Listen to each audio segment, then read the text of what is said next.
Bonsoir et bienvenue à la conférence grand public intitulée La commotion cérébrale, mythe, réalité à partir des perspectives cliniques et scientifiques. Bonsoir, je me présente, Richard Debigaré. Je suis directeur du programme du Continuum baccalauréat-maîtrise en physiothérapie à l'Université Laval. En septembre 1965, la première cohorte d'étudiants faisait son entrée à l'université afin de recevoir une formation qui les conduirait à la profession de physiothérapeute. Aujourd'hui, nous en sommes à 50 ans d'existence de ce programme. Le programme a évolué à travers ces années et il a formé plus de 2000 physiothérapeutes, offrant toute une gamme de soins et de services à la société. À travers les conférences grand public, le programme veut donner à la population un aperçu sur la réadaptation d'aujourd'hui. 3 conférences, celle de ce soir, une autre en mai, le mois de la physiothérapie, et une dernière en septembre, sont planifiées. Une équipe de conférenciers, incluant professeurs, chercheurs du programme, cliniciens et parfois même des patients, seront les interlocuteurs de ces conférences. Avant de vous présenter le trio des conférenciers de ce soir, laissez-moi vous présenter quelques-uns de nos partenaires qui ont généreusement contribué aux festivités du 50e du programme et à l'organisation de ces conférences. Nos partenaires hors en termes de cliniques de physiothérapie sont Physio Interactive, PCN Physiothérapie et Médecine du Sport, Apex Physio, Kinatex Sport Physio, CBI Excellence Physio et Réadaptation. Nous avons aussi le regroupement Contact Physio, l'Association canadienne de physiothérapie et la Caisse populaire des jardins de l'Université Laval. Ce soir, j'ai le plaisir de vous présenter 3 conférenciers hors pair. Brad McFadden, Pierre Frémont et Isabelle Cossette. Vous aurez l'occasion, à travers leur présentation, de les connaître davantage. Alors, je passe outre leur présentation détaillée. Suivant la conférence, on va avoir une période de questions pour les gens ici. Et si jamais on a des gens dans l'autre salle, on aura aussi l'occasion d'aller dans l'autre salle pour avoir de leurs questions. Et puis, finalement, par respect pour les conférenciers et vos voisins, je vous demanderai d'éteindre ou de mettre en mode silencieux tous vos appareils électroniques. Sur ce, je vous souhaite une excellente conférence.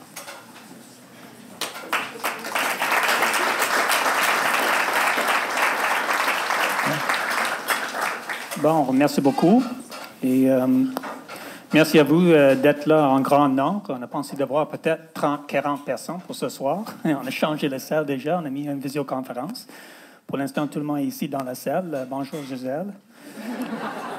Alors, pour ce soir, on a embarqué dans un sujet qu'on sait que c'est beaucoup d'intérêt pour le grand public et pour plusieurs personnes ici ce soir. Donc, juste avant qu'on commence, je vais juste présenter mes collègues un peu plus en détail. Quand j'étais demandé de faire cette conférence, j'ai pensé tout de suite à mes collègues du programme pour m'aider, les personnes qui ont beaucoup d'expérience avec les commotions cérébrales aussi. Pierre Frémont, qui est Dr. Frémont est une médecine famille et médecine de sport, qui est professeur au département, mais aussi de programme de physiothérapie, et un chercheur au Centre de recherche du CHU de Québec, avec une expertise en protocole et politique de gestion des commotions cérébrales. Et Pierre aussi est le président pour une collaboration canadienne pour la commotion cérébrale. Isabelle Cossette est une physiothérapeute, même formée de notre programme ici à Laval, et aussi une étudiante à la maîtrise en médecine expérimentale dans mon laboratoire, où on regarde beaucoup de choses par rapport à la commotion et peut-être développement de certains tests qu'elle va discuter ce soir avec vous, et aussi un expert de gestion clinique des commotions cérébrales. Et moi-même, je suis un professeur aussi avec Pierre au département programme et une chercheuse au CIRIS, le CIRIS, Centre interdisciplinaire de recherche en réadaptation et intégration sociale, à l'Institut de réadaptation des sciences physiques de Québec, c'est beau sur un T-shirt, et un expert en la mobilité et complexité environnementale, surtout avec les TCC. Donc, j'ai eu un intérêt de savoir qui est ici ce soir à l'auditoire. Donc, vous avez entré les informations lorsque vous avez fait de l'inscription. Donc, ça, c'est un peu de représentation de la pondération pour les personnes dans la salle ce soir. Beaucoup d'étudiants, mais pas nécessairement juste en physio, autres programmes aussi, même plus en d'autres programmes. Les cliniciennes de toutes formations différentes en termes d'ergothérapie, physio, médecine, kinésiologue. Entraîneurs et les personnes qui représentent les organismes sportifs. certaines personnes en administration de tous nos niveaux différents, les professeurs-chercheurs, et le public général que j'ai tiré comme les personnes qui disent parents, athlètes, etc. Mais honnêtement, je pense que la partie de général est plus large que ça. Par des personnes ici qui sont cliniciens ou étudiants, ils sont ici pour des raisons personnelles aussi, comme parents ou autres. OK, pour commencer, avant qu'on discute les mythes et les réalités, on veut juste discuter peut-être un peu de contexte de qu'est-ce qu'on discute ce soir. Donc, imaginez qu'on est dans notre cycle normal de la vie. On a quelque chose qui arrive, comme la commotion cérébrale, et c'est quelque chose qui commence à déranger la vie, qui demande une certaine intervention. Bon, juste avant qu'on continue avec ça, c'est quoi une commotion cérébrale? Je pense que c'est peut-être clair pour plusieurs dans la salle, mais juste pour être sûr. Donc, c'est quelque chose qui peut être causé par un impact avec ou sans pénétration, des accélérations de cerveau dans le crâne, en rotation ou mouvement linéaire. Et on ne peut pas oublier non plus d'autres causes comme les explosions, qui causent un changement de pression important, qui aussi cause des dommages, comme dans les métiers de construction ou les militaires. Ensuite de ça, on a des blessures qui sont focales dans des places spécifiques dans le cerveau et aussi diffus. Et chose qu'on veut être sûr que c'est bien compris avant qu'on continue ce soir, et nous on parle d'un sujet qui est très complexe. Complexe parce que ce n'est pas juste la complexité neurophysiologique par rapport à les problèmes, les dommages qui sont causés, mais aussi les effets dépendent de plusieurs facteurs, surtout par rapport à la personne et par rapport à l'environnement. Donc, lorsqu'on parle de personne, on parle de l'âge, on parle de sexe, on parle de ses capacités physiques, l'histoire déjà que la personne vient avec par rapport à d'autres commotions ou d'autres problèmes comme des troubles d'attention, déficit, etc.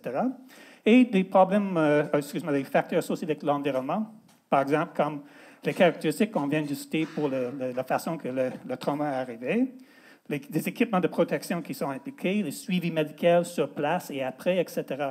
Il y a beaucoup d'autres facteurs qui sont là. Et chacun de ces facteurs, tout seuls, sont déjà complexes et qui demandent beaucoup encore d'apprentissage et de recherche. Mais il faut réaliser qu'une commotion cérébrale, c'est causé par une combinaison, une interaction de tout ça ensemble. Donc, on sait que c'est quelque chose de très complexe et pas pour rien qu'on a besoin de faire beaucoup de recherches encore. Et évidemment, à la fin de tout ça, on arrive avec certaines manifestations qu'on voit comme des symptômes associés avec des maux de tête, étourdissement, des problèmes de conscience, etc. Et ça, c'est les symptômes qu'on voit tout de suite et qu'on essaie de gérer avec les bonnes pratiques. Et c'est des choses qu'on va rediscuter encore un peu ce soir. Donc, si je reviens vers ce diagramme-là, ça arrive maintenant le TCC qu'on vient de regarder. Et il faut maintenant embarquer dans un autre cycle de vie qui nous amène dans le processus de faire une évaluation initiale, diagnostic initial, une intervention peut-être, et certainement une autre évaluation pour décider comment et si la personne est prête à retourner en fonction. Et retourner la personne en fonction, on espère vers le même niveau comme avant le CC, mais possiblement dans une autre façon, comme on voit ici. Tout ça est un peu associé avec beaucoup de facteurs complexes qu'on va discuter ce soir. Évidemment, la chose importante avant tout ça, c'est de voir la prévention. On espère qu'on peut éviter complètement les commotions cérébrales et on n'arrive pas avec le problème. On n'a pas besoin de parler de ces mythes ce soir. Mais la réalité est que c'est impossible, honnêtement, d'enlever tous les risques. Donc, il faut qu'on réalise qu'on embarque dans ce processus ici. Et ce soir, qu'est-ce qu'on va faire? On va discuter les mythes et les réalités associées avec ça, par rapport à certains facteurs qui sont impliqués dans toutes ces choses que je viens de discuter dans le diapo avant. J'ai mis aussi un point d'intégration parce qu'il faut réaliser que, oui, on a des mythes, on a certaines réalités, mais il y en a beaucoup de choses inconnues encore et beaucoup de recherches qui sont en marche et on continue d'ajouter les informations. Donc, ce soir, on va présenter qu'est-ce que nous autres, on connaît par rapport à notre pratique, par rapport à notre recherche et par rapport à la recherche que nous autres, on a regardée. Mais on a d'autres experts ici, je vois ici dans la salle, cliniciens et chercheurs qui peut-être amener d'autres informations intéressantes dans la discussion qu'ils vont faire à la fin. Je veux juste indiquer qu'on va embarquer sur 10 mythes ce soir. C'est fait pour vraiment une présentation d'une conférence de grand public. Donc, on n'a pas fait ça pour embarquer dans la discussion beaucoup plus profonde, scientifique. Donc, pour les personnes en sciences ici, ce n'est pas quelque chose qu'on va discuter en termes de détails ce soir. Mais c'est aussi la liste des mythes qu'on ne prétend pas que c'est quelque chose d'exhaustif. Il y a beaucoup d'autres aussi. Mais nous autres, on a choisi entre nous trois les choses qu'on voit souvent comme les choses et les controverses qui sont discutées sur le terrain, dans les cliniques et par les chercheurs. Donc, juste pour commencer, avant qu'on commence avec les mythes, Pierre va discuter un autre point d'introduction et va nous commencer avec les mythes spécifiques.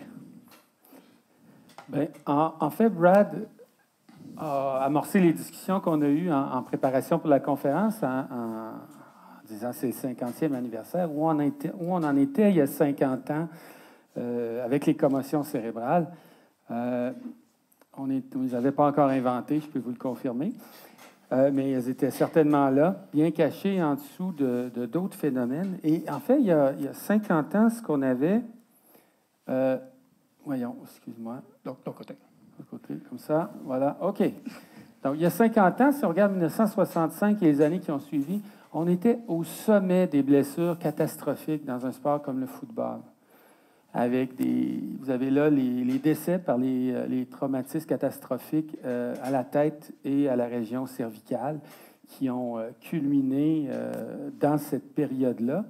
Et par la suite, on voit que les chiffres ont spectaculairement diminué suite à des modifications au niveau de la réglementation. On a interdit, notamment au football, une chose simple, je donne un exemple, l'interdiction de frapper avec le sommet du casque qui positionne tout le rachis cervical dans une position où il ne peut pas absorber d'énergie. Essentiellement, il se fait comprimer, puis il y a des vertèbres qui explosaient, puis ça donnait ce genre de résultat-là. En éliminant ce genre de choses-là, en s'assurant que la réglementation était bien appliquée, on a eu des résultats spectaculaires. Et quand on parle de modifier la façon de pratiquer des sports pour prévenir des blessures importantes, bien, c'est un message sur lequel on est en train de travailler maintenant sur les commotions cérébrales, parce qu'une fois qu'on a été attentif à des choses plus subtiles que des catastrophes comme ça, on a fini par identifier qu'il y avait des perturbations qu'on a graduellement décrites comme commotion cérébrale ou TCC léger. Et puis, pendant qu'on continue de travailler à faire de Brad un Québécois pur laine, il a quand même contribué à ma culture générale avec un dicton intéressant qui est bien connu dans le monde anglophone. « What's in a name that which we call a rose by any other name would smell as sweet. » Donc, un classique. Et l'appellation des commotions cérébrales peut très bien être regardée en ayant ça en tête. On les appelle de toutes sortes de façons. La plus populaire est probablement dans le football de niveau secondaire. Actuellement, je suis Como.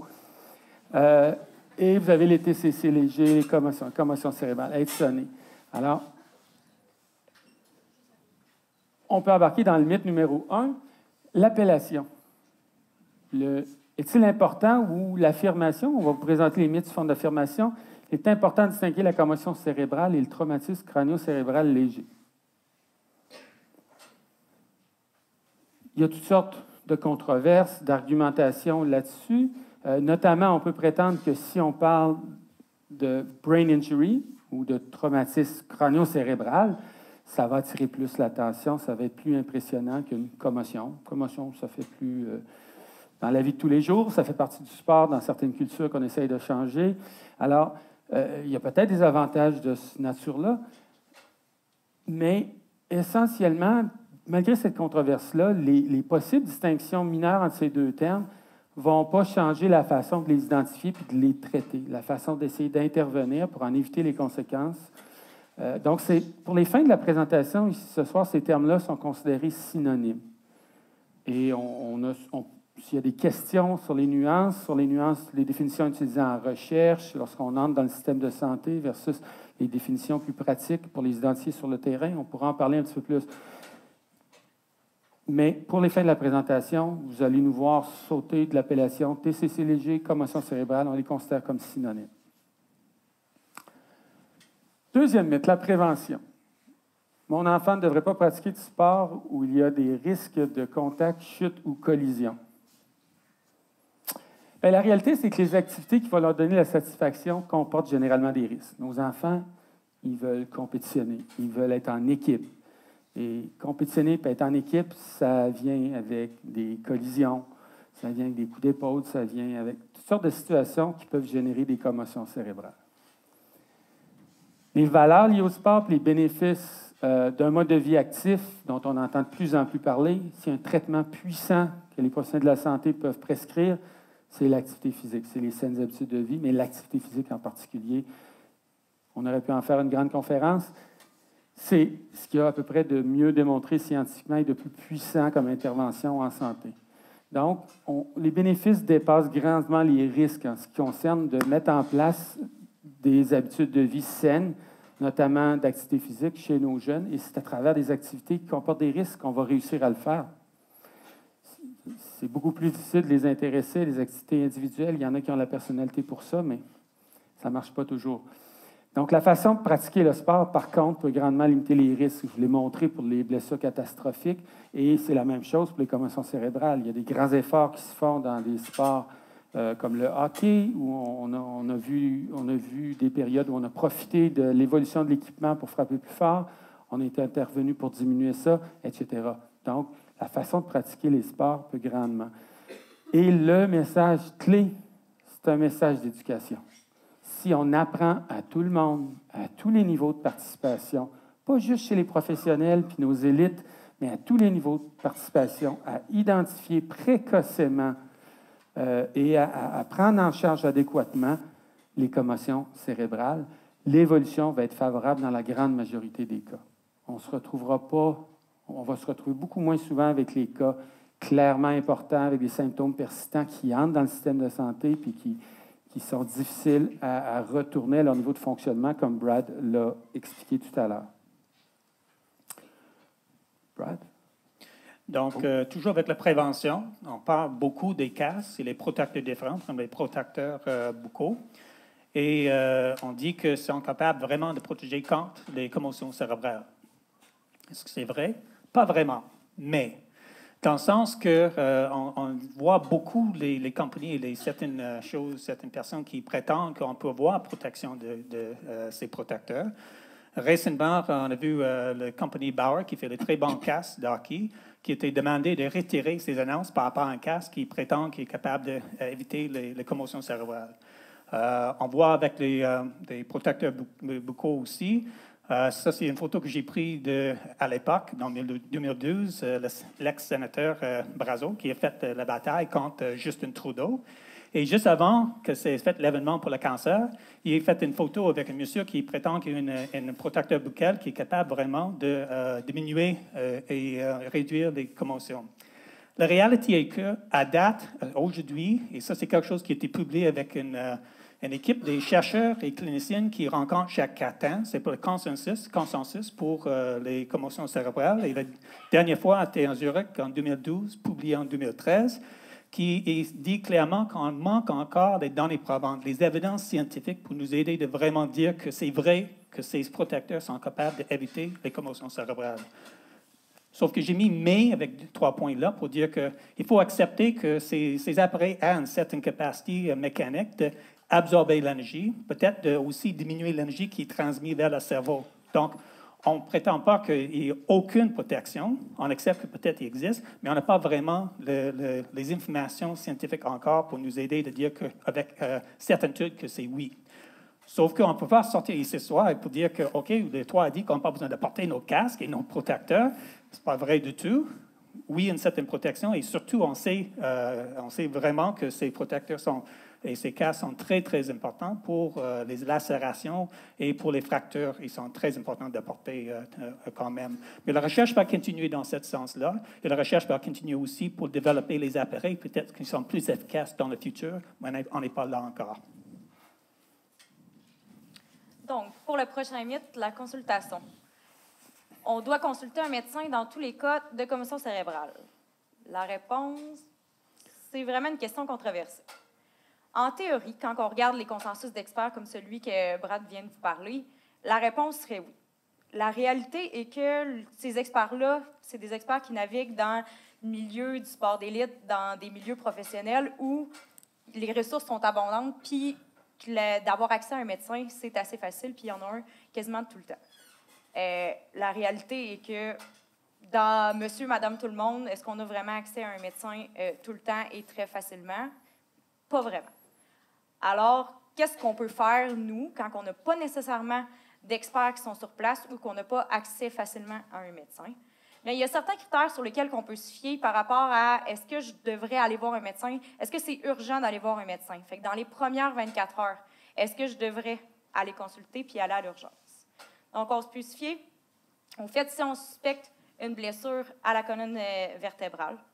Également, les symptômes qui apparaissent initialement, donc quand l'événement vient d'arriver, normalement, on s'attendrait à ce qu'ils diminuent ou à ce qu'ils restent néanmoins les mêmes durant les prochaines heures. Donc, si les symptômes venaient à être très sévères ou encore à progresser dans le temps, là aussi, ça serait une indication d'aller consulter.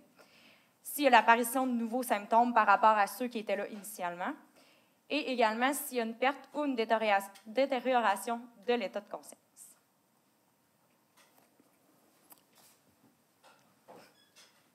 Qu'est-ce qu'il y en est si les symptômes sont très légers et s'améliorent manifestement à l'intérieur d'une période d'observation, le reste d'un match? On garde le jeune à l'écart, puis manifestement, il est en voie d'amélioration, il y a eu des symptômes légers. Ça, c'est une zone de controverse qui a été très peu abordée dans les consensus d'experts où les gens avaient une réflexion centrée sur le sport d'élite, le sport professionnel, beaucoup de ressources disponibles. Est-ce que toutes ces personnes-là bénéficieraient d'avoir systématiquement une consultation médicale en salle d'urgence ou sans rendez-vous, parce que là, les sans rendez-vous sont ouverts même la fin de semaine. Donc, eh bien, quand on regarde la préparation des professionnels de la santé, notamment les médecins de famille, les médecins d'urgence, les pédiatres, et qu'on leur demande s'ils sont au courant des consensus en matière de gestion des commotions cérébrales, bien, ce qu'on voit, c'est que la situation est encore nettement sous-optimale. Et c'est une situation qui a tendance à s'améliorer. La prise de conscience à la grandeur de notre société n'épargne pas le monde médical. Donc, ces chiffres-là sont vraisemblablement en amélioration. Mais ce n'est pas une garantie d'avoir un avis bien éclairé. Les médecins sont traditionnellement formés pour écarter certaines catastrophes, les blessures, les saignements intracrâniens, les choses beaucoup plus graves. Mais dans les choses plus subtiles, en matière de commotion cérébrale, le taux de familiarité avec les recommandations à faire n'est pas encore à un niveau idéal. Donc, l'important est avant tout de savoir rechercher les manifestations, de supposer facilement, dès qu'il y a des manifestations parmi la liste qui a été montrée au début, des choses simples, un mal de tête qui suit un coup à la tête, c'est une commotion jusqu'à preuve du contraire. Et ça ne créera pas de problème de garder le jeune à l'écart. De retourner en oubliant de présumer ou en ne recherchant pas le mal de tête, de retourner au jeu. Là, il va peut-être avoir la commotion cérébrale que tout le monde va reconnaître puis qui va aller directement à l'urgence parce que là, il va avoir un deuxième coup. Donc, rechercher, il faut apprendre à rechercher les manifestations, supposer qu'il y a une commotion cérébrale et maintenir hors de l'activité. Si on apprend ça à tout le monde, on va avoir fait un grand, grand bout de chemin. Si on combine ça à une approche systématique qui va viser notamment comme première étape de constater la disparition progressive des symptômes avant de réexposer à tout risque, et là je pourrais rajouter de retourner d'abord à l'école avant de retourner à l'activité physique. Donc, si on va reparler plus tard de la notion de protocole, mais si on établit une compréhension à large échelle dans les milieux où se pratique le sport, les milieux scolaires, les milieux civils, le sport de loisirs, une large compréhension de ces choses simples-là, il y a probablement, c'est des réflexions qui sont en cours, mais je pense qu'on pourrait remettre en cause la pertinence d'aller à l'hôpital dans tous les cas. Ceci dit, si on est inquiet, c'est toujours correct d'aller chercher un avis médical. Je ne suis pas en train de dire « n'allez pas à l'hôpital ». Quelqu'un qui son enfant a une commotion, il est inquiet, c'est correct d'aller à l'hôpital. Quelqu'un qui a eu cette information-là, qui est à l'aise avec l'observation de la disparition des symptômes, qui a accès à un protocole pour retourner correctement dans le bon ordre aux différentes étapes, ça peut être correct, à mon humble avis. Ça va être l'objet de discussions dans les prochains mois et années. Donc, pour le prochain mythe, donc l'identification, des appareils spéciaux placés dans les casques permettraient d'identifier efficacement les commotions cérébrales. Non, pas efficacement. Ici, quand on parle d'appareils spéciaux placés dans les casques, on parle d'accéléromètres ou d'appareils qui vont calculer soit la force d'impact ou la force d'accélération dans le fond, que la personne va subir. Fait que ça a été beaucoup étudié au niveau du football, du hockey, entre autres. Puis au niveau de la recherche, ça nous en a appris beaucoup. Ça nous en a appris beaucoup sur l'exposition des athlètes selon différents sports, selon différentes positions, au coup à la tête.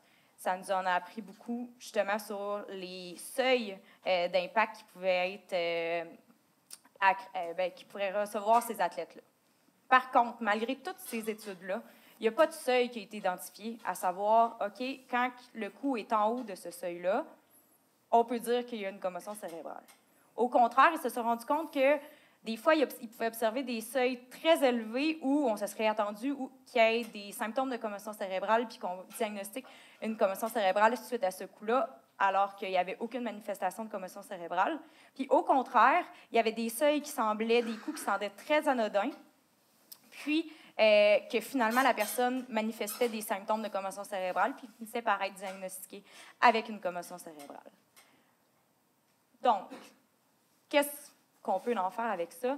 Bien, il n'y a pas de démonstration, puis on n'a aucun données qui nous disent qu'on peut vraiment démontrer l'efficacité pour détecter une commotion cérébrale juste avec ces appareils-là. Ça peut même donner un faux sentiment de sécurité à certaines personnes, des parents qui pourraient se dire « Ah, mon enfant a un sensor dans son casque, fait que je vais savoir quand il va avoir une commotion, peu importe s'il me le dit ou pas. » Non. Par contre, c'est sûr que ça nous en a appris beaucoup au niveau de la recherche. Donc, c'est sûr que son utilité au niveau recherche, au niveau de l'exposition de nos jeunes par rapport au coup à la tête, autant au niveau pratique, au niveau match, ça nous donne l'information. Puis, on pense que, justement, ces technologies-là devraient être utilisées chez des cliniciens qui aient une bonne connaissance, une bonne expérience des commotions cérébrales, puis pas utilisées seules, évidemment, vraiment comme outil supplémentaire, puis surtout pour nous informer de l'exposition des coups à la tête.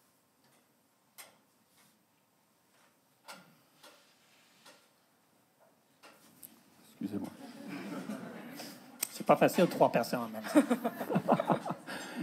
Ça prend des tests spéciaux pour identifier les commotions cérébrales. Vrai ou faux? Non, mais... Donc, il y a des études qui suggèrent qu'on peut augmenter notamment de 3 à 5 fois la détection des commotions cérébrales juste en mettant en place des environnements, des personnes qualifiées, dédiées à leur identification. Ça a été démontré au hockey universitaire canadien. Ça correspond à ce que, dans mes quelques travaux avec un programme de football secondaire ici à Québec, j'ai observé par rapport aux données publiées. Si on a un environnement éveillé, bien éduqué, l'incidence des commotions est 3 à 5 fois plus grande. Elle n'est pas 3 à 5 fois plus grande. C'est parce qu'on en détecte 3 à 5 fois plus que ce qui est rapporté dans les statistiques de blessures dans les mêmes sports au même niveau. Par ailleurs, une évaluation structurée par un professionnel qualifié, par exemple l'utilisation d'un outil comme le SCAT-3, qui fait partie des recommandations actuelles comportant des épreuves mentales et d'équilibre, comparé à l'état pré-saison. Donc, il faut avoir une mesure de référence. Il y a une bonne variabilité d'un individu à l'autre. Et même malgré l'utilisation d'une valeur de référence, il y a de la variabilité. Alors, imaginez quand on n'en a pas. C'est recommandé lorsque les ressources le permettent. Ceci dit, je reviens avec mon message de base. L'extrême majorité des commotions cérébrales vont être évidentes si on les recherche. Si on change la culture du guerrier qu'on veut retourner au combat, puis qu'on prépare les jeunes à rapporter leurs symptômes avant qu'ils aient une commotion, donc avant la saison, si on les rend confortables, si on éveille, si on change la culture des entraîneurs qui réalisent, qui retrouvent leurs jeunes plus vite si on évite qu'ils fassent une commotion sévère, ils deviennent à l'aise à fonctionner dans un environnement qui identifie bien les commotions cérébrales. Donc, la culture peut changer de façon satisfaisante pour tout le monde, sécuritaire pour les jeunes. Et on n'a pas besoin d'outils dans ce temps-là. Dans l'extrême majorité des cas, les commotions vont être évidentes sur la base des symptômes rapportés. L'utilité que moi, j'ai eue du SCAT dans ma carrière, c'est que ça m'accommode une période de temps où, lorsqu'il y a un petit délai, comme il y a des fois pour que la commotion devienne évidente, que les symptômes se développent, ça m'accommode le temps avec l'athlète sans que je me fasse tanner par l'entraîneur pour un retour rapide au jeu, pour voir apparaître les symptômes. Donc, c'est plus le temps que le test lui-même qui est payant dans ce temps-là, dans mon expérience à moi. C'est pas moi. Bon, c'est pas moi.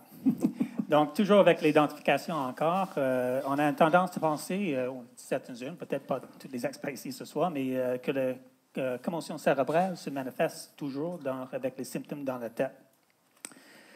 Et je reviens vers la liste que j'ai affichée tantôt par rapport les manifestations, les symptômes qu'on peut avoir. Et on voit souvent que les choses qui sont associées avec les problèmes dans la tête, sauf que peut-être nausée. Mais regardez bien, on discute ici aussi le problème d'équilibre. C'est ça que je veux discuter vraiment. Pierre a mentionné le SCAT-3. Une partie de SCAT-3, c'est pour aussi regarder certains tests associés avec l'équilibre et capacité physique.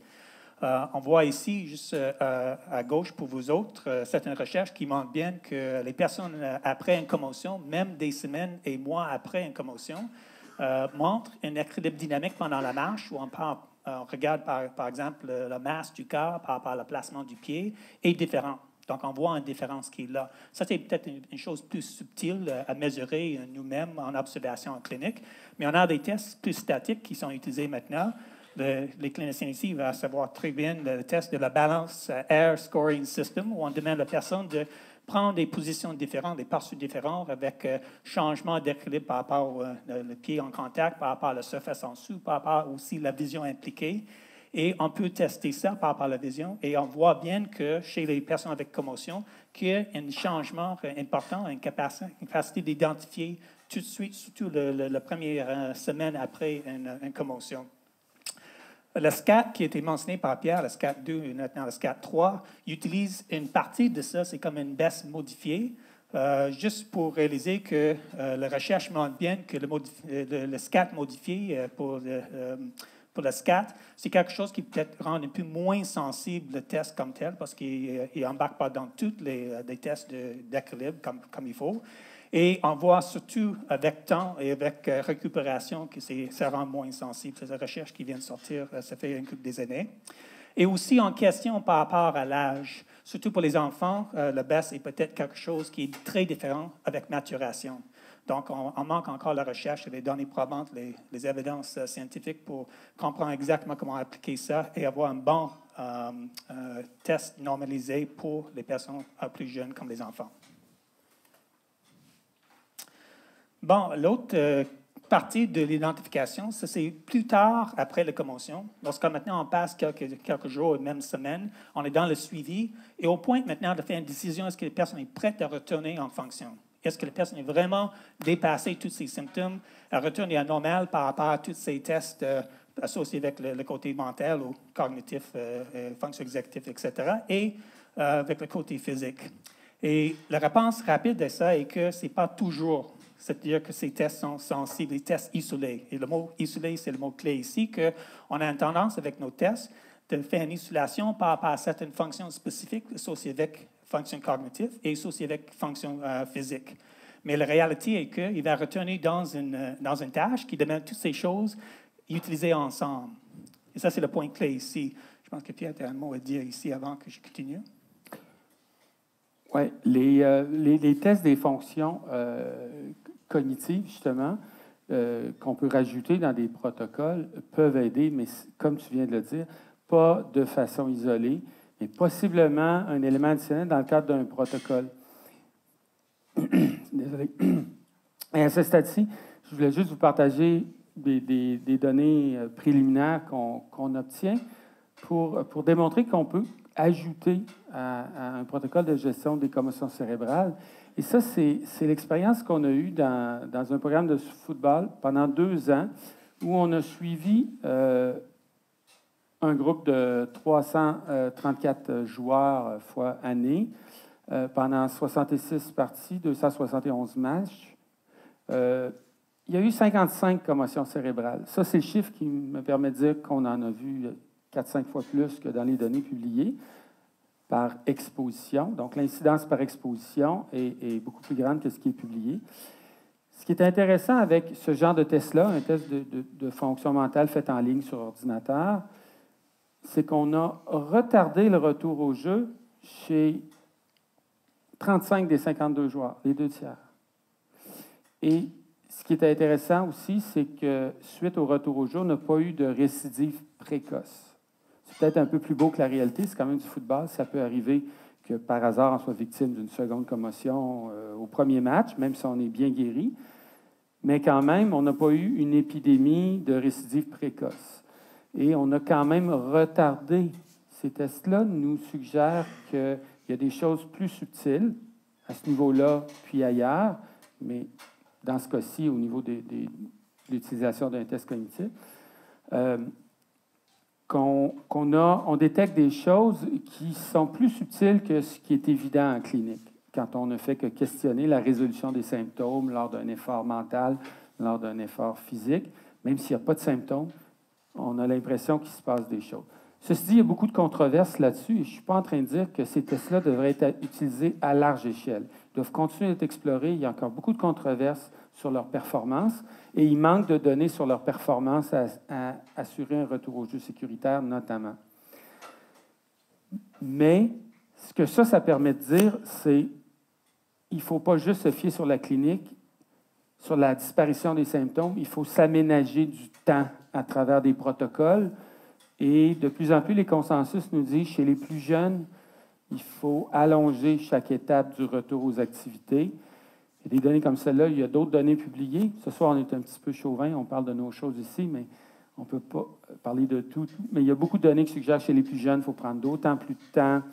Et c'est les protocoles, la notion de protocole permet d'aménager ce temps-là selon des règles uniformes qui peuvent être appliquées à la grandeur d'une ligue, à la grandeur d'un sport, et qui permettent d'aménager un temps pour que ces choses-là finissent de s'estomper, même si on n'a pas les ressources pour investir dans des outils pour les identifier partout de façon systématique.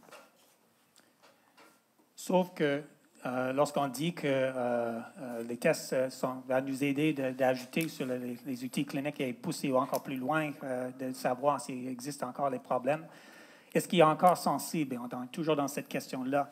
Et quand je dis pas toujours, on a la recherche récemment. Philippe Fay, qui est ici ce soir avec nous autres, est professeur à l'Université Québec à Trois-Rivières et copropriétaire d'une clinique ici.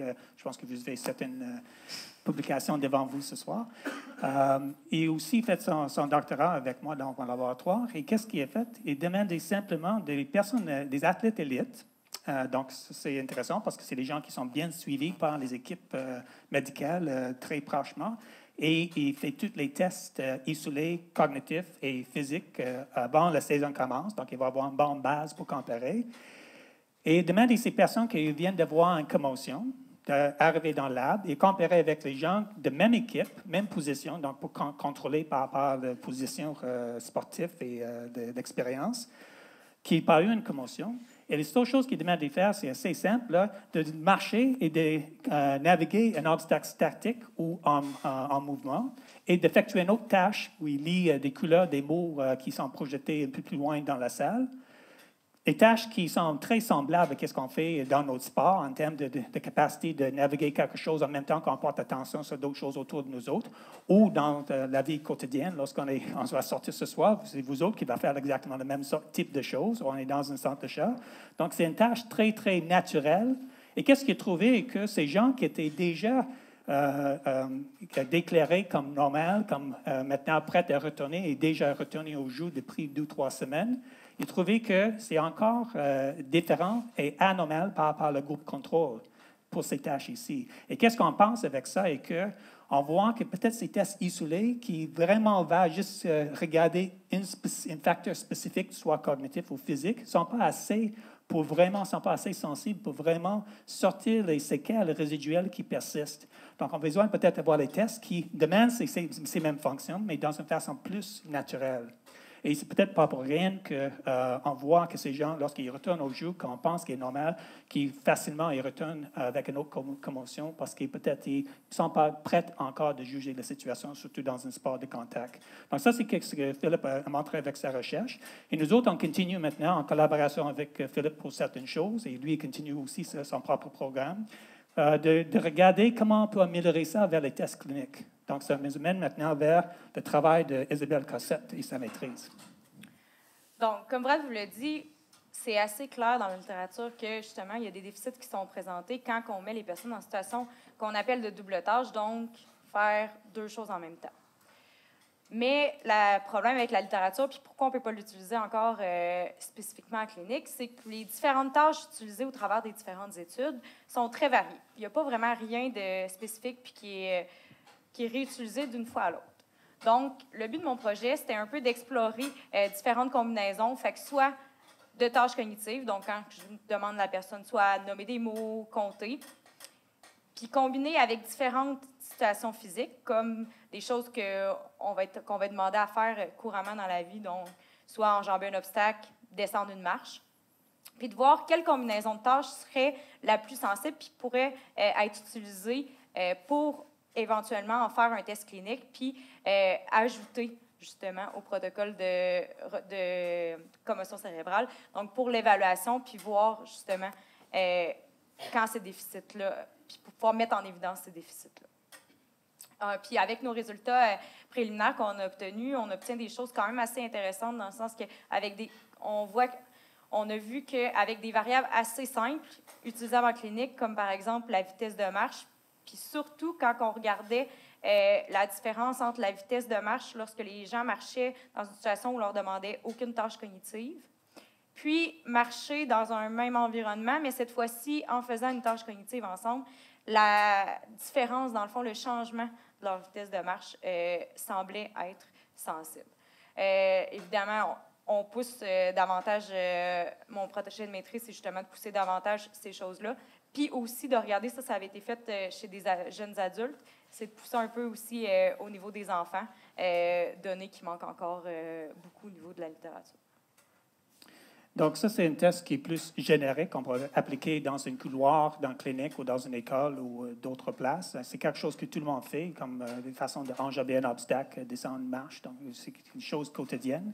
Mais des fois aussi, peut-être c'est intéressant pour juger le return en fonction, de regarder vraiment la capacité que le personnel a pour un certain métier, pour un certain contexte spécifique pour eux. Et je veux juste mentionner qu'on est en train de pousser ça plus loin maintenant avec la recherche en utilisant la réalité virtuelle. On travaille ici, c'est avec les forces canadiennes, avec Luc Hébert comme PI avec le projet, Carl Richards et d'autres qui sont ici ce soir pour le projet. Maintenant, on fait exactement la même sorte de choses que Isabelle vient de montrer, mais on les met la personne dans un contexte spécifique pour son métier. Ici, c'est pour les forces canadiennes, c'est pour ça qu'on a vu une fusil. Là, ce n'est pas pour tout le monde. Et on demande à la personne de faire une tâche qui est vraiment demandée par cette population et voir s'il est vraiment prêt à retourner à la fonction demandée par eux autres. Parce qu'évidemment, de retourner en sport, ça c'est une chose. De retourner dans la guerre et pas être prêt, ça c'est encore peut-être plus grave. Donc, je vais juste montrer à vous autres qu'on pousse ça dans d'autres façons, de plus génériques et plus spécifiques par rapport au contexte. Je veux juste glisser un mot que c'est vrai que ça c'est un montage qui est assez complexe. Ça demande beaucoup de programmation. Et Nick Robitaille, ici, quelque part, qui est notre ingénieur associé avec le projet, ça demande beaucoup de choses. Et c'est un peu coûteux aussi en termes des équipements. Mais je veux juste indiquer que depuis qu'on a commencé le projet, on a déjà vu une évolution par rapport à la diminution du coût de ces appareils et l'évolution vers les appareils beaucoup plus simples et faciles à utiliser. Et on est certain que d'ici 5, 10, 15 ans, là, on va voir des appareils beaucoup plus accessibles pour les cliniques. Donc, ça fait une bonne chose qu'est-ce qu'on est en train de faire, ce n'est pas juste pour la recherche. Donc, vous allez nous dire, c'est beau, vous nous avez dit, on n'est pas encore capable de montrer certains déficits qui sont présents suite à une commotion cérébrale, mais en clinique, qu'est-ce qu'on fait avec ça, puis comment on peut l'utiliser? Je pense que le message important à regarder de ça, c'est, en fait, ça fait juste appuyer le fait, puis ce que Pierre dit un peu depuis le début aussi, être prudent puis prendre son temps. C'est de laisser le temps à ces déficits-là puis à ces choses-là de se détériorer avec le temps, puis de ne pas être pressé à retourner au jeu avant d'être vraiment prêt. Donc, pour le prochain mythe, les symptômes et le retour. Donc, lorsqu'il n'y a plus de symptômes, c'est le temps de reprendre l'activité physique. La plupart des gens vont spontanément dire « oui, quand j'ai plus de symptômes, je peux retourner à l'activité physique ». Notre réponse est non parce que la première chose, puis ici on vise surtout une clientèle d'étudiants, c'est le retour à l'apprentissage d'abord. C'est la chose la plus importante. Souvent, c'est la chose qui va être oubliée. Dans la dernière année, il y a plusieurs protocoles qui se sont plus attardés aux enfants, puis c'est vraiment l'ajout qui a été fait. Le retour à l'apprentissage de façon graduelle, exactement comme il existe un retour à l'activité de façon graduelle. Donc, les étapes restent repos initial. Ensuite, quand j'ai plus de symptômes, quand mes symptômes diminuent, retour aux activités intellectuelles et ensuite le retour aux activités sportives. Le retour aux activités sportives, la plupart des gens ici le connaissent. Quand on parle de protocole de commotion cérébrale, tous les gens me disent « Ah ouais, les 6 étapes ». C'est quand même assez connu. Fait que je ne repasserai pas encore toutes une par une, mais le but de ça, c'est d'éviter la récidive précoce.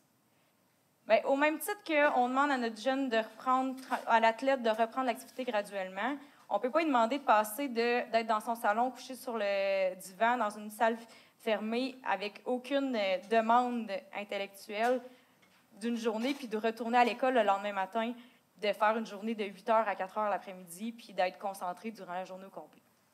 Donc, justement, entre autres, certains protocoles, comme je parlais tantôt, dont l'INES, qui est l'Institut national d'excellence en santé et services sociaux, ont donné leurs recommandations par rapport à un retour graduel, un peu dans le même principe que le retour aux activités physiques. Puis évidemment, bien, pour ça, on va avoir besoin de la collaboration des écoles puis des enseignants.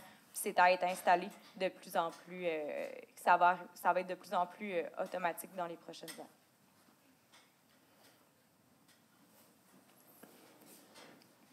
Au cours des dernières années, il y a plusieurs organismes canadiens, et pas juste des organismes médicaux. C'est ça la bonne nouvelle, là. La vieille pensée conservatrice médicale où le docteur devait prendre toutes les décisions, les choses du passé. Et c'est très clair qu'avec notamment l'Association canadienne de physiothérapie, les thérapeutes athlétiques se sont joints à nous. L'ensemble des intervenants doivent arrêter de réfléchir en silo, mais se mettre ensemble. Puis c'est ce qu'on essaie de faire dans ce groupe-là, qui a émis deux recommandations. Une dont je vais vous parler maintenant, une autre tout à l'heure. La première, ça a l'air évident, ça a l'air bébête, mais quand on regarde la réalité, quand on regarde un reportage comme celui qui a été présenté à l'émission Enquête au début de l'année 2014, on se rend compte que ça a l'air évident, mais c'est juste pas existant à l'heure actuelle. Que les organisations responsables d'organiser des événements, des ligues de sport à risque, mettent en œuvre un protocole de prise en charge des commotions cérébrales, évidemment fondé sur les pratiques actuelles, et ces pratiques-là vont évoluer. Donc, un protocole, ça doit être remis à jour continuellement et adapté à leur contexte et ressources. Donc, les recommandations d'un protocole comme celui de Zurich, qui a été mentionné à quelques reprises, c'est très générique, c'est absolument général, et il faut l'adapter à chaque contexte. Je vous donne un exemple. Je travaille avec le ski alpin. Mais quand on réfléchit à un protocole de suivi des commotions cérébrales pour notre équipe de descente sur le circuit de la Coupe du monde qui voyage avec un physiothérapeute, qui a parfois un médecin avec eux, c'est une réalité. Quand on pense à un groupe que j'ai rencontré en novembre dernier, les clubs de ski de la région de Québec, le Relais, Stoneham, Mont-Sainte-Anne, bien, ces gens-là, ils ont des jeunes adultes qui prennent en charge des enfants à 8h30 le matin puis les redonnent à leurs parents à 2h30 l'après-midi. Et puis, il n'y a pas l'ombre d'un spécialiste, d'un professionnel de la santé, et surtout pas à 12 endroits différents sur la montagne pendant la journée. Et donc, il faut réfléchir à un monde où il n'y a pas de ressources en termes de professionnels de la santé, mais on doit être capable d'identifier les commotions puis de garder les jeunes à l'abri une fois que ça arrive. Donc, ça, c'est quelque chose sur lequel il va y avoir des gros efforts. Il y a des efforts en cours. On a vu plein de milieux dans l'Estrie. Les gens se sont revirés le bord suite à cette prise de conscience-là. Il y a des choses spectaculaires qui se sont faites spontanément dans les milieux. Puis il y a encore des milieux qui ont besoin d'être guidés là-dedans. Donc, ce qui est intéressant, c'est que tout le monde commence à se mettre ensemble et à dire des choses de façon concertée là-dedans. Mythe 10, par rapport aux symptômes et au retour au jeu. Quand les symptômes d'une commotion persistent, il faut juste être patient. Il n'y a pas si longtemps, ça aurait pu ressembler à un oui, mais plus ça va, plus on a de la recherche qui nous disent qu'il y a des choses à faire. Donc, en général, les manifestations d'une commotion seront disparues en moins de 7 à 10 jours dans 80-90 des cas. Ça, c'est les commotions qui arrivent sur le terrain. Ce n'est pas les commotions avec des symptômes plus sévères qui correspondent aux critères des salles d'urgence. Les chiffres peuvent dire des choses différentes de temps en temps. Mais la réalité là, de l'ensemble des commotions sur le terrain ressemble probablement beaucoup plus à ça. 9 commotions sur 10 va bien aller en à peu près 7 à 10 jours. Donc, cette première période-là, on peut se permettre de regarder les choses, de garder les jeunes à l'abri, puis de voir s'améliorer les choses, d'attendre les laisser aller à l'école, apprendre à appeler l'école. C'est mon enfant a une commotion. Avez-vous besoin d'un diagnostic médical pour appeler l'école parce que votre enfant a un rhume, une gastro-entérite? Vous ne devriez pas avoir besoin d'un diagnostic médical pour dire mon enfant a encore mal à la tête suite à un coup à la tête pendant son match pendant la fin de semaine. C'est ça le message. Donc, par contre, lorsqu'il n'y a pas clairement d'amélioration après 7 jours, on devrait obtenir une évaluation par un clinicien ayant une bonne compréhension des commotions cérébrales. Une des raisons pour ça, c'est qu'il y a des choses à faire. Il y a des évaluations des fonctions mentales par notamment les neuropsychologues qui sont formés pour faire ça de façon approfondie, d'aller vraiment documenter ce qui ne fonctionne pas dans la blessure, d'identifier, caractériser la blessure fonctionnelle du cerveau et puis développer une stratégie pour permettre au cerveau de recommencer à bien fonctionner. En termes de réadaptation, ça, c'est extrêmement intéressant. C'est un peu une première et il y a d'autres travaux, notamment Philippe est impliqué dans des travaux similaires, mais c'est une étude extrêmement prometteuse où les athlètes avec des commotions cérébrales qui avaient des symptômes persistants pour plus de 10 jours, mais en réalité, c'était pour à peu près 7 semaines en moyenne, des symptômes sous forme d'étourdissement, des symptômes vestibulaires, des symptômes qui évoquaient une atteinte de la région cervicale. Donc, c'est pour ça qu'on parle de cervico-vestibulaire. Ce qu'ils ont fait, c'est qu'ils ont randomisé ces jeunes-là. Ils avaient tous la même gamme de symptômes, d'équilibre et de douleur au cou, et ils en ont laissé aller selon une approche traditionnelle sans faire cette réadaptation-là. Et ils ont fait une réadaptation d'efforts. Ils ont fait une réadaptation au niveau des problèmes de cou. Ils ont fait une réadaptation aux fonctions vestibulaires, notamment des tâches qui impliquent le contrôle moteur, les yeux, puis le système d'équilibre. Des tâches aussi simples que de fixer un objet pendant qu'on bouge la tête. Vous êtes tous capables de faire ça. Puis, si vous êtes en bon état au niveau de votre tête, vous n'êtes pas commotionné, vos yeux n'auront pas de problème à rester sur un point fixe pendant que votre cou bouge. Donc, je ne vais pas aller plus dans les détails, mais regardez la différence spectaculaire. Ceux qui recevaient cette réadaptation-là, au bout de 8 semaines, il y en avait les 3/4 qui étaient de retour, il y en avait 7 % dans l'autre groupe. Même si on corrigeait pour ceux qui ont perdu au suivi, il y en avait encore 4 fois plus dans le groupe qui avait reçu l'intervention. Donc ça, c'est très prometteur pour ceux qui ont des symptômes persistants.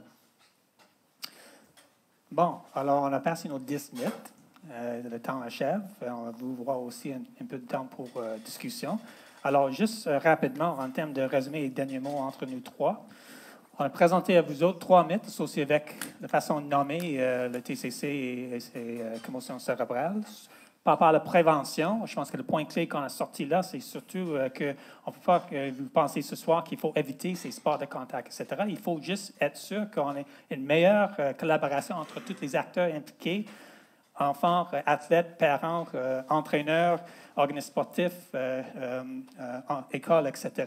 Donc, il faut qu'on travaille ensemble pour améliorer et diminuer les risques dans ces situations. On voit que les protecteurs, on n'a pas beaucoup d'évidence encore pour nous aider de dire qu'ils sont efficaces pour éviter une commotion comme telle, mais il faut apporter quand même. On a parlé beaucoup de complexité en termes de l'idée de consultation, mais je pense que Pierre et Isabelle a vous présenté des conseils très intéressants. On a eu plusieurs mythes qui sont associés avec l'identification tout au début, comme des diagnostics initiels, et vers le suivi. Et on voit qu'on a la recherche à faire encore, on a des choses développées maintenant, mais ce n'est pas nécessairement très bien utilisé, donc on a de l'éducation à faire encore. Mais aussi, on a le travail à faire pour développer des tests un peu plus sensibles, surtout sur le côté de décision pour le return en fonction. Et enfin, on a présenté les choses associées avec les symptômes, qu'on juste vient de discuter par rapport à l'idée de juste être prudent par rapport à la façon qu'on gère et regarde les symptômes et la façon qu'on va consulter associée avec ça. Alors, ça, c'est les 10 mythes. Je répète ce que j'ai dit tout au début, que ça, ce n'est pas une liste exhaustive, on sait. On sait qu'on a plusieurs d'autres choses, et peut-être il y a d'autres choses qui vont sortir avec vos questions et discussions après. Mais en général, on a pensé que ça, c'est quelque chose qu'il faut toujours discuter en termes de la controverse et la discussion et les mythes qui existent. Puis la deuxième entente qui commence à ressortir de tout le monde, c'est qu'effectivement, c'est plus, comme les consensus le disaient il n'y a pas si longtemps, quelque chose qui doit être géré par les médecins. C'est quelque chose qui doit être géré par des protocoles où une fois qu'un ensemble d'intervenants, puis quand je dis intervenants, c'est des entraîneurs, des parents, une fois que tout le monde, des milieux scolaires, une fois que les gens s'entendent autour d'une façon de faire, en développent une compréhension commune, incluant les éventuels médecins auxquels les jeunes qui vont moins bien peuvent être référés, bien, il faut impliquer plus de professionnels de la santé, il faut impliquer les milieux, tous les intervenants possibles pour améliorer la gestion des commotions cérébrales. En travaillant tout le monde ensemble, ici à Québec, on a beaucoup de physiothérapeutes impliqués auprès des équipes sportives. Quand je parle avec des gens ailleurs au Canada, bien, il y en a que c'est beaucoup les thérapeutes athlétiques. Il y en a plein qui me disent bien, vous êtes bien chanceux si vous avez des professionnels de la santé. Nous, on n'en a pas. Alors, la réalité, c'est qu'il faut composer avec toutes les situations, travailler mieux de façon multi-interprofessionnelle, avec même, on n'a pas commencé à travailler encore avec les infirmières d'école dans le milieu scolaire. Il y a des choses à inventer encore pour mieux faire puis pour nos jeunes. Et finalement, comme cette conférence-là se plaçait pour le 50 ans du programme de physiothérapie, on voulait finir en mettant l'emphase sur le rôle que joue le physiothérapeute dans la gestion des commotions cérébrales. Donc, évidemment, il joue un rôle au niveau de la recherche, au niveau du développement d'outils cliniques. Comme Pierre l'a mentionné, surtout au niveau de la région de Québec, on est souvent les premiers intervenants sur le terrain, donc autant au niveau des organisations sportives, dans le monde scolaire, de plus en plus. On est aussi intervenant au niveau des traitements de problèmes associés. Fait que comme les derniers points que Pierre, dans notre dernier mythe, ce que Pierre a parlé, donc les problèmes de cou, problèmes de vestibulaire, donc on va être les intervenants qui vont intervenir à ce point-là. Et finalement, dans le suivi et le retour au jeu, je pense que le mot qui est important aussi à retenir dans la gestion des commotions cérébrales, c'est l'approche multidisciplinaire. Donc, c'est vraiment un travail d'équipe dont plusieurs intervenants de la santé sont impliqués. Donc, avec ça, avant qu'on commence la discussion, on va juste remercier le comité du 50e anniversaire pour le programme de physiothérapie, le département de réadaptation ainsi que la faculté de médecine. Je veux souligner surtout le directeur du programme et adjointe dans l'autre salle, Richard et Gisèle. Hélène Moffett, c'est elle qui m'a approché tout au début pour l'idée de présenter quelque chose. Et Claude Côté, notre historien pour la réadaptation. Au point de vue technique, Steve Rio, je pense qu'il est à l'autre salle aussi, et Jérôme en arrière pour l'assistance technique et audiovisuelle. Tous nos collaborateurs, collaboratrices qui étaient associés avec nos projets de recherche, et mon équipe au CIRIS qui nous a aidés avec les préparations un peu, et les organismes qui ont payé pour la recherche qui a été mentionnée. Et enfin, comme Richard a mentionné tout au début, les sponsors associés avec le 50e, pas juste ce soir, mais pour toute l'année qu'on va faire pour le 50e anniversaire.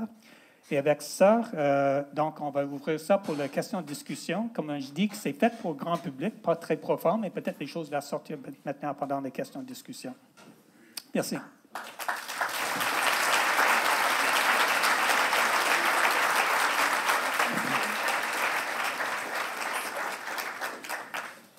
J'inviterai les gens de la salle voisine à venir nous retrouver pour la période de questions. Alors, pendant que vous marchez tranquillement pour venir nous retrouver dans la salle, il y a de la place pour vous asseoir ici. Vous pourrez à ce moment-là, si vous désirez poser des questions, vous présenter les gens qui sont membres du comité du 50e qui ont travaillé à la préparation des conférences grand public, mais aussi aux autres activités qui y sont rattachées. Alors, il y a Claude Côté, le vice-doyen aux études en réadaptation, Joël Macquart, qui est le directeur du département de réadaptation, Hélène Moffett, qui est professeure au programme, Kim Lee, qui est notre représentante étudiante, Hélène Laroche, qui est là, Hélène Laroche, qui est notre représentante du privé, moi-même, Steven Rioux, qui se promène, qui est le gentilhomme que vous avez rencontré pour certains d'entre vous à l'entrée. Là, j'ai Gisèle, qui est l'autre personne qui était de l'autre côté, Gisèle Bourdeau, qui est une enseignante au programme. Et j'arrive à la fin, je crois. Kim Lee, elle est là? Je suis présentée. Oui. Deux fois. Alors, Kim Lee, 2 fois. Alors, ce sont les gens qui sont sur le comité du 50e qui ont préparé ces conférences-là, qui ont préparé aussi les autres activités. Alors, merci de vous être joints à nous. Maintenant, c'est à votre tour. Les questions, je vous invite, si vous avez des questions, vous avancez près des micros, qu'on puisse bien vous entendre, bien entendre la question. Et la parole est à vous. Questions et commentaires aussi. Joël? Alors, en fait, je me demandais, pour un étudiant ou un parent qui est entraîneur dans un club quelconque ou dans une organisation sportive, est-ce qu'il existe des outils au Québec pour justement la mise en place de ce protocole-là, par exemple de Sport Québec ou de l'Institut national des sports, ou c'est un peu arrangez-vous, regardez qu'est-ce qu'ils font dans les autres sports? Qu'est-ce que tout le monde a compris? Donc, on demande s'il y a des outils de disponibles pour aider les gens à adapter localement des protocoles. C'est exactement ce sur quoi on travaille actuellement. C'est un des endroits où on travaille là-dessus, la collaboration canadienne.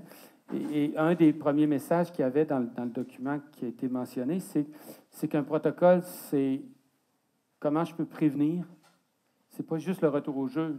Pour trop de gens, c'est encore le retour au jeu, mais il faut passer de la prévention, l'identification, le suivi, et ensuite, comment est-ce que je vais reviser et comment est-ce que je vais communiquer mon protocole pour que tout le monde le comprenne et que tout le monde participe. Et puis là, on travaille un deuxième niveau de détail qui devrait être disponible d'ici le printemps pour guider les gens, question par question, à l'intérieur de chacune de ces catégories-là, pour les aider. S'ils sont dans le club de ski local ou la Coupe du Monde, bien, ils vont pouvoir être guidés à travers le processus de ce que devrait comprendre le processus, le protocole.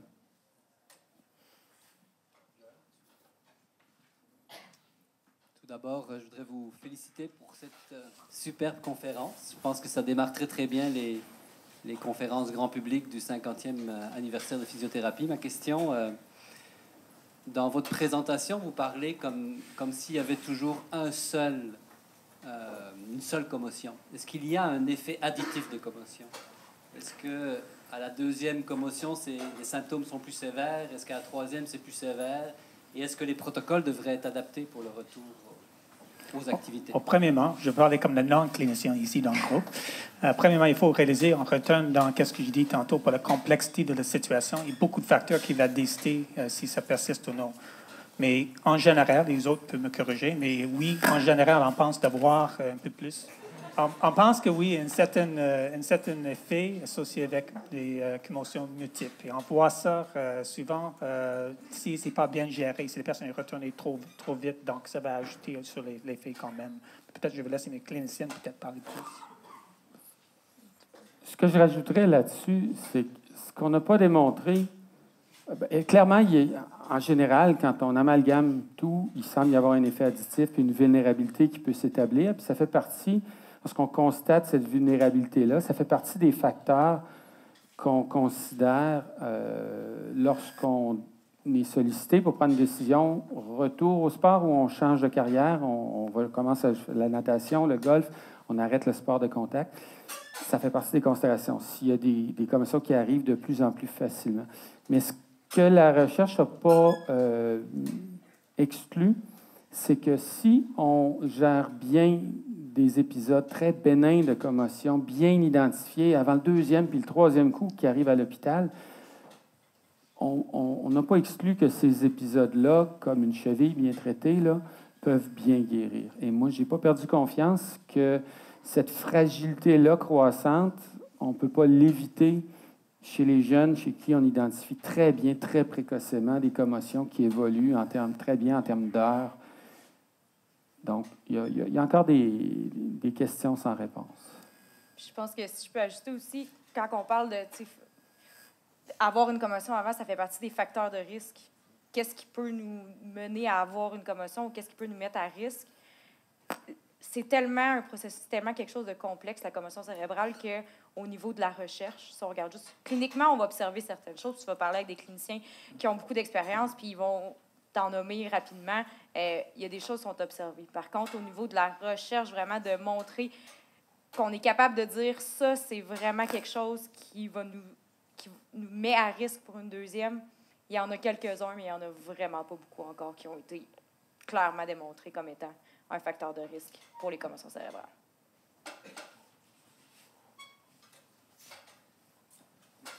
Oui. Dans le cas de commotion cérébrale grave ou multiple, il y a certaines... Quand il n'y a pas de symptômes en temps normal... Oui, Oui, c'est bon. correct. Ça fonctionne. Allô? Oui. Il n'y a pas de symptômes, comme mettons, après plusieurs années, mais il y a certaines activités qui vont déclencher des symptômes, comme dans l'activité physique intense, quelque chose. Tu n'en as pas dans la vie de tous les jours, mais ces activités-là vont déclencher des symptômes. Est-ce que il faut éviter à tout prix ces activités-là, ou est-ce que tu es en train d'aggraver ta blessure? Ou parce que des fois, il y a des activités qui sont difficiles à... Ouais. Après tant d'années, tu as envie de recommencer à jouer au soccer ou quelque chose. Est-ce qu'il faut vraiment les éviter à tout prix, même si ça t'amène certains petits symptômes? Il n'y a pas si longtemps, les recommandations étaient de vraiment être conservateur face à ça. Mais de plus en plus, puis il y a de la recherche qui se fait là-dessus en ce moment, on explore les bénéfices de retourner à l'activité, mais en essayant d'éviter le seuil des symptômes. Et ça, autant au niveau de l'activité mentale que l'activité physique. Mais il y a des données qui démontrent que si on rentre continuellement dans la zone symptomatique, on perturbe l'évolution de façon mauvaise. Donc, on retarde la guérison si on est constamment dans la zone de symptômes et qu'on ne respecte pas ce seuil-là. Fait actuellement, les recommandations, pour le premier 7 à 10 jours, ça reste très conservateur. S'il y a des symptômes, on respecte le repos. Mais au-delà de cette zone-là, il y a de plus en plus de recherches qui suggèrent qu'on devrait recommencer à être actif puis essayer de respecter le seuil des symptômes.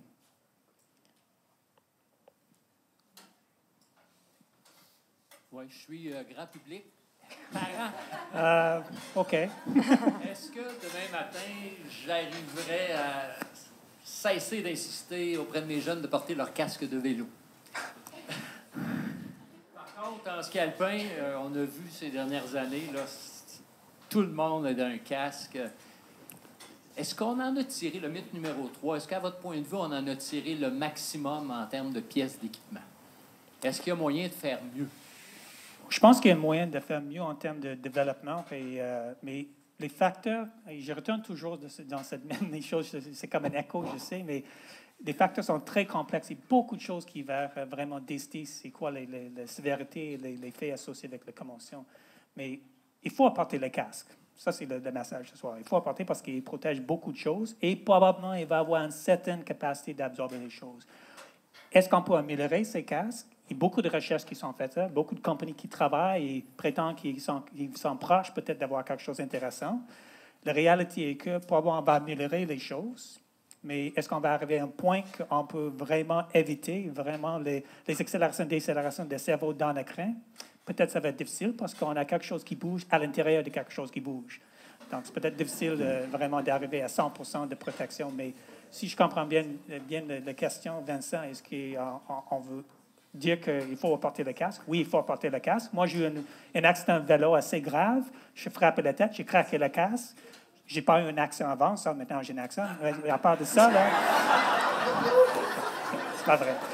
Mais à part de ça, c'est vrai que moi, je pense qu'il a vraiment aidé beaucoup de protéger la tête, pas juste pour la fracture, mais probablement pour d'autres choses aussi. La question serait pour Pierre Raymond. Est-ce que vous avez une idée de l'incidence des commotions cérébrales chez les jeunes adolescents versus les adultes ou comme les joueurs de niveau universitaire ou de niveau cégep?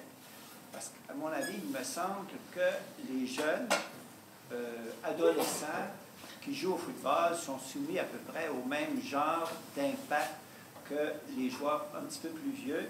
Et il me semble qu'ils n'ont pas le développement musculaire, surtout au niveau des épaules, au niveau du cou, pour subir des impacts aussi violents, aussi intenses que des joueurs comme par exemple les joueurs de l'université ou des joueurs de cégep qui auraient un développement musculaire de meilleure qualité, donc plus de force, plus de puissance. Alors, est-ce qu'il y a une différence d'incidence chez les jeunes versus les personnes plus adultes?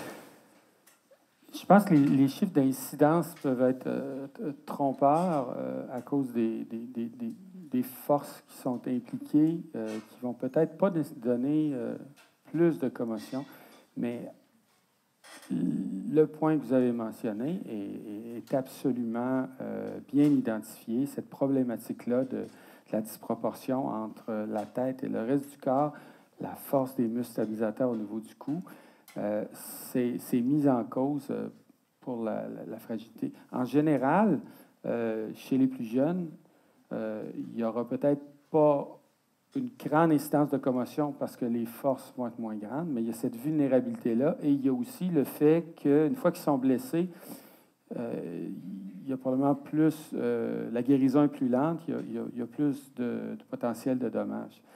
Donc, puis encore là, c'est des zones de recherche où l'information commence à rentrer, mais il y a certainement lieu de se préoccuper des sports qui comportent des contacts volontaires chez les jeunes et il va falloir, il serait probablement raisonnable de tracer une ligne qui, à ce stade-ci, devra probablement aussi être arbitraire. Il n'y a pas de science qui permet de dire ça doit être à 12 ans, pas à 13 ans, ça doit être à 14 ans.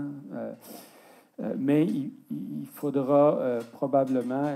on commence à avoir la recherche pour décider de tracer une ligne puis dire on peut développer beaucoup d'habiletés techniques, d'habiletés motrices, de qualité physique et musculaire chez les jeunes avant de les exposer à des contacts volontaires. J'aimerais vous entendre concernant les micro-traumatismes sous-commotionnels répétés. Selon vous, est-ce un mythe ou une réalité? Si c'est une réalité, comment on fait pour les identifier? En fait, c'est un mythe, une réalité. Je pense que ça montre de plus en plus que oui, c'est une certaine réalité. Comment les identifier? Ça reste un peu... Les traumas qui sont évidents sont déjà durs à identifier. Les micro-traumatismes. Pardon? Est-ce que vous croyez que les accéléromètres dans les casques peuvent aider à les compter, le fameux concept du hit count qu'on commence à entendre parler? Oui.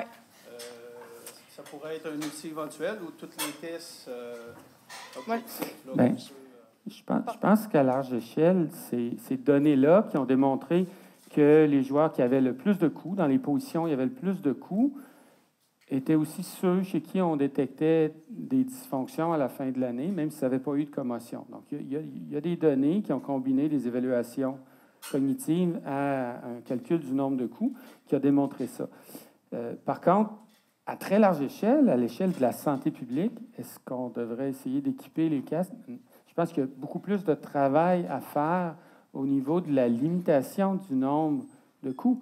Donc, on a vu au football des politiques extrêmement sérieuses, mises en place de façon rigoureuse dans ceux qui connaissent le Ivy League aux États-Unis, toutes les grosses universités américaines qui ont limité le nombre de contacts, d'entraînement avec contact. Donc, essentiellement, la réponse la plus logique à ça, c'est pas d'équiper tout le monde, c'est de changer la façon d'entraîner les jeunes, de cibler les positions comme les joueurs de ligne qui ont énormément de contacts à l'entraînement et de les entraîner autrement. Et c'est là qu'on a vu apparaître des méthodes d'entraînement où les gens frappent sur des joueurs qui ont des équipements, essentiellement des coussins. Ils apprennent à frapper avec leur épaule plutôt que leur tête parce qu'on ne les entraîne pas de casque lors de ces entraînements-là. Donc, il y a toutes sortes de façons de faire évoluer la préparation des jeunes pour contourner ce problème-là. Puis, si on avait des ressources illimitées, bien, peut-être qu'on pourrait mettre en place un hit count comme l'équipe de Robert Cantu propose de faire. Mais je pense aussi que ça amène, ça met en l'emphase aussi sur une autre chose. Les commotions cérébrales, pour l'instant, le diagnostic est fait sur la subjectivité, c'est-à-dire ce que la personne va rapporter, ce que les symptômes vont rapporter. Fait que pour l'instant, c'est la seule chose sur laquelle on peut se fier. Donc, de là, l'éducation est super importante. Il faut apprendre aux gens de le dire, puis justement, d'éduquer assez les gens qui veulent rapporter ces symptômes-là. Puis là, vous poussez la question encore plus loin.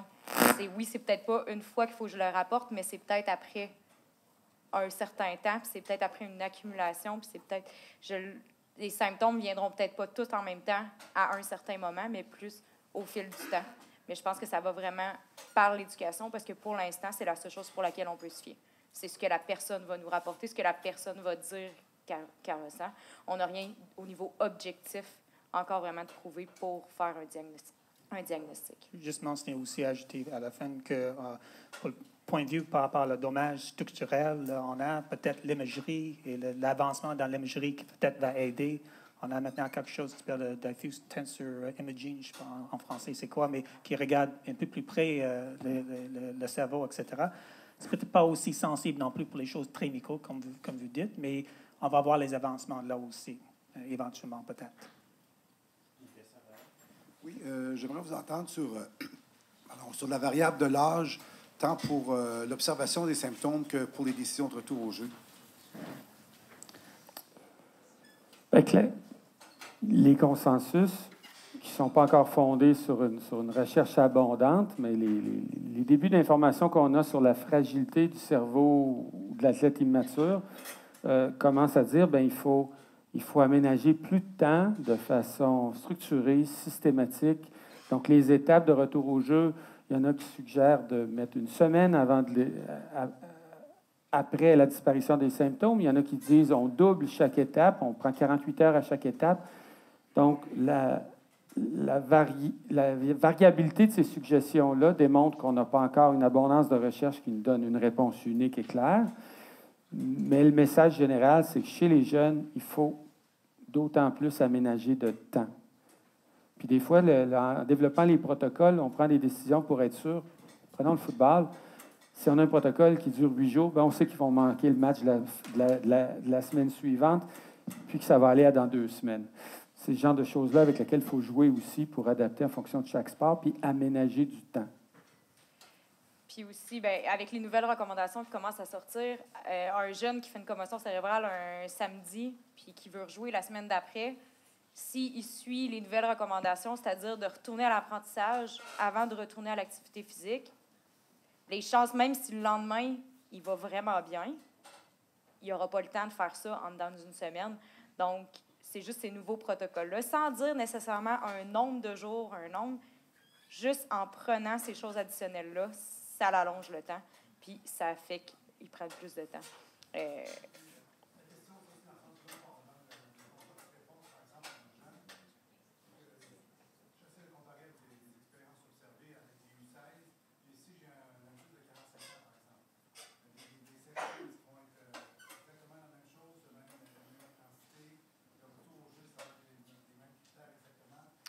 Bien, ça, en fait, c'est pas juste une question d'âge. C'est une question de... Chaque commotion est différente.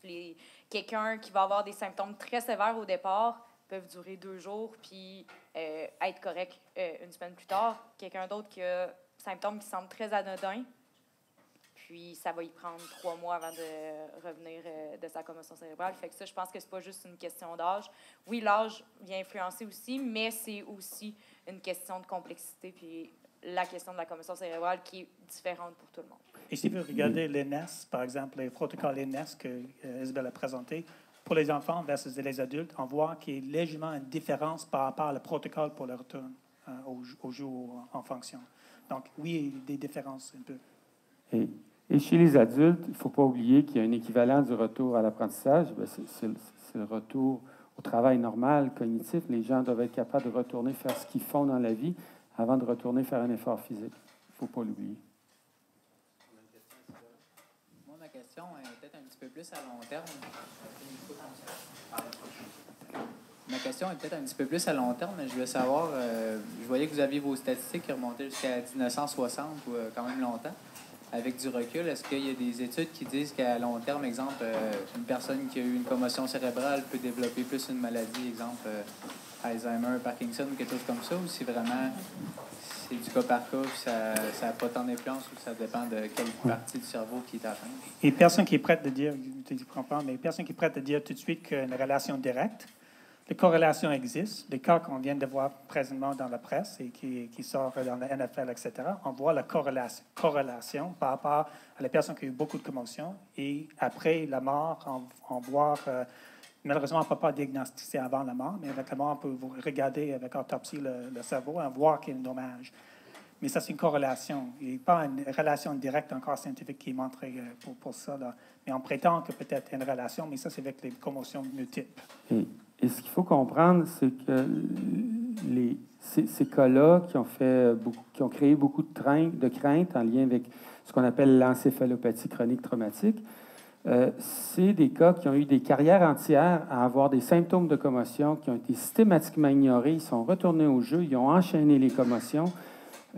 Oui, il y a des cas anecdotiques qui ont eu supposément des syndromes équivalents avec peu d'histoires de commotion. Mais la grande majorité, là, c'est des enchaînements innombrables de commotions.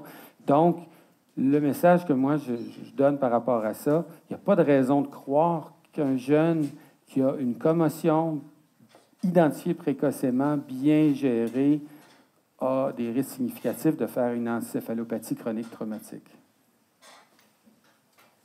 Philippe? Allô. Merci pour cette conférence très instructive. J'ai bien aimé. Moi, c'était plus un commentaire pour monsieur par rapport au Shockbox. Je voulais juste dire, des fois, on est bien intentionné puis on veut mesurer des choses. Puis il y a des études qui ont montré que les accéléromètres dans les casques, dans les choses comme ça faisait un effet pervers chez les jeunes parce qu'eux voulaient aller faire allumer la lumière. Donc, ils allaient frapper plus fort. Donc, non, mais c'est vrai. À Toronto, il y a eu une incidence d'augmentation de commotion cérébrale chez des équipes qui s'étaient équipées de processus comme ça, alors que les chercheurs avaient conçu ça pour prévenir, pour avertir les physios et les thérapeutes athlétiques. Mais ça a vraiment fait un effet inverse. Donc, des fois, on est bien intentionné, mais la finalité est inverse. C'est juste un petit commentaire. Oui, si je peux ajouter aussi quelque chose, j'ai utilisé, j'ai eu la chance de voir justement des shockbox comme ça, voir comment c'est utilisé. Puis, équipez une équipe, hein, faites-leur faire le huddle qui parle de début de match, puis regardez votre appareil allumé. C'est assez impressionnant. Juste parce qu'ils se donnent des coups sur leur casque, ils se donnent une tape, toute l'équipe aurait une commotion cérébrale. Fait que, c'est pour ça que la nuance, justement, de l'exposition, c'est sûr que le coup que je donne avec... peut-être que oui, le shockbox va allumer, mais c'est pas le même impact ou c'est pas la même chose. Fait que c'est vraiment très dur à accumuler puis à avoir tous ces coups-là. Là-dessus, peut-être une dernière question? Moi, ça va être assez rapide. Par rapport à ça, on parle d'inclusion dans le sport. Vous avez parlé aussi de, comme vous pas restructurer, mais intensifier les protocoles, amener ça à 8 jours. Est-ce que vous pensez que ça peut avoir une incidence sur le fait que les joueurs vont cacher leurs symptômes puis essayer de cacher les commotions? Parce que pour avoir été là-dedans, je pense que c'est fréquent, c'est assez facile. Puis je pense que s'il y avait une approche peut-être un peu plus ascendante ou progressive, c'est-à-dire que tu y vas un peu cas par cas, tu as dans l'idée que tu vas avoir un long protocole, mais de laisser la porte ouverte, ça irait peut-être chercher plus les joueurs à parler de leurs symptômes.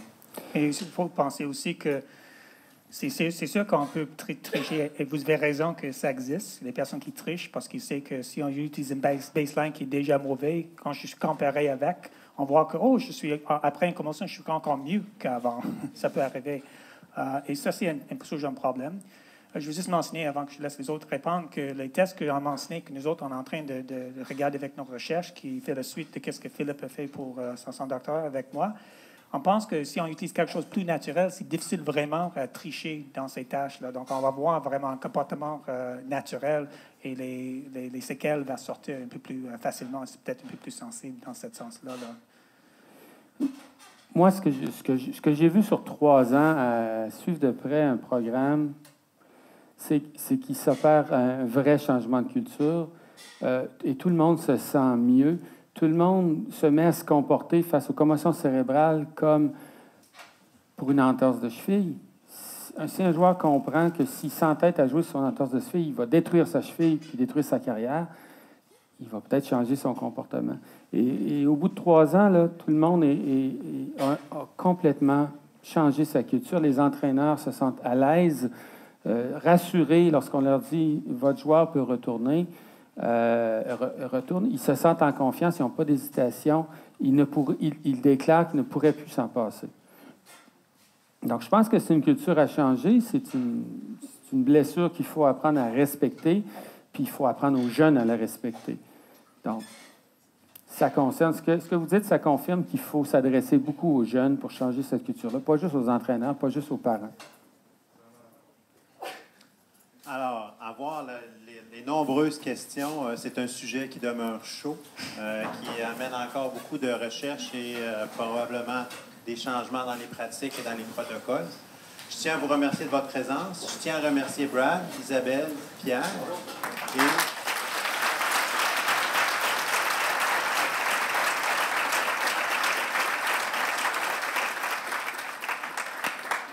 Je vous invite, en quittant la salle, à aller voir les kiosques de nos partenaires, entre autres Cortex, qui est là avec un appareil en 3D, une télévision. Vous pouvez vous amuser avec ça.